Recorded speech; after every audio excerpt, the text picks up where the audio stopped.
Welcome to NewsOK.com. I'm Jacob Unruh here with a Oklahoma City Dodgers update. I am joined by Alex Freedman, the voice of the Dodgers. Alex, thanks for joining us. I know you just got back from a road trip in Omaha, but it was a good road trip. 6 straight wins in the season. How are the Dodgers looking right now as they go into the playoffs tomorrow? Yeah, road sweep. And honestly, I've been doing this long enough where I don't think there's necessarily a correlation of how well you played in the regular season to go in the playoffs. But if given a chance to win 6 straight or lose 6 straight going in the playoffs, you'll take the option to win 6 straight. So like you and I were talking about, the biggest difference this year has been that in AAA playoffs, you're going to lose people to the major leagues after September call-ups.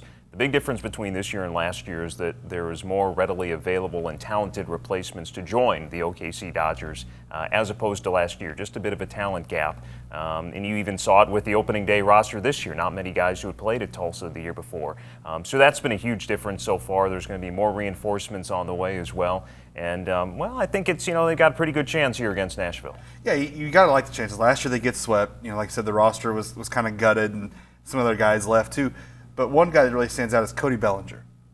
3 home runs already in 3 games, hit 2 in his first start. What have you seen from him in just that short span? He's a hitter. I mean, that's really all there is to it. I mean, he just turned 21 in July, but a very advanced approach at the plate. He comes from great bloodlines. His dad played in the major leagues. So he definitely has, I think, the makeup, and this is not going to faze him whatsoever. And the home runs he's hit in Omaha, I mean, these are not necessarily high arcing, majestic shots. These are just lasers out to the outfield. I mean, high exit velocity. And another thing that's great about him is his defense at first base. Really, outside of the first week of the season when the Dodgers had Lars Anderson, haven't had a bona fide first baseman. He made several great defensive plays the last couple of games he played there. Also has the ability to play all 3 outfield positions. That might not necessarily come into play in this first round against Nashville, an American League affiliate with the DH, but if you advance to the finals where you could face El Paso, another NL affiliate, you can move him all around. It's a huge asset. Yeah, one thing I know is he's 6'4". I mean, he's big. Yeah. They haven't had a big guy at first, like you said, not a bona fide one. They haven't had anyone that big over there. Have you noticed how big he is? Yeah, definitely. He kind of has maybe more of that small forward look to him. And there's a couple throws yesterday. I remember that he was able to keep his foot on the bag, reach way up high, and be able to get. So, yeah, definitely a good target over there. The pitching staff has changed a lot. Jose De Leon was recently called up. Trevor Oaks is done for the season. But they still set the record yesterday for strikeouts with, was it 1,245 total on the year? Yes. What is the pitching staff shaping up to look like going into this series? Yeah, like you said, things can change very quick at AAA. Less than 2 weeks ago, we're looking at a 1-2 of Jose De Leon and Trevor Oaks, and De Leon, rightfully so, gets called up. Trevor Oaks unfortunately went down with a groin injury, and so things have definitely changed. But tomorrow, Scott Kazmir is going to make a rehab start. He's going to go 6 innings or 90 pitches, a veteran guy who the Dodgers signed this past offseason.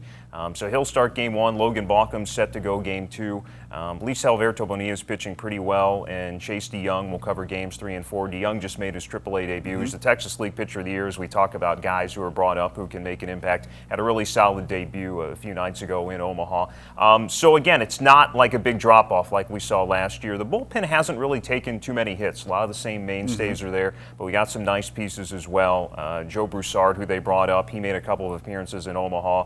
A really good-looking back end of the bullpen guy, kind of over-the-top delivery, fastball, curveball. Jacob Rame, who's been there all year. Sam LeCure, who's been there all year.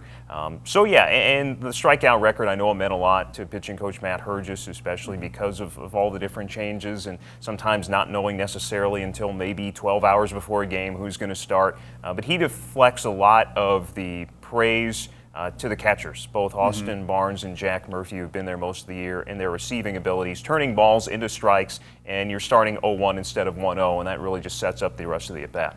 Yeah, I really enjoyed watching Barnes catch and Murphy. I mean, like you said, they're both good receivers. How has the catching position changed? Because Barnes has been called up, so there's Murphy.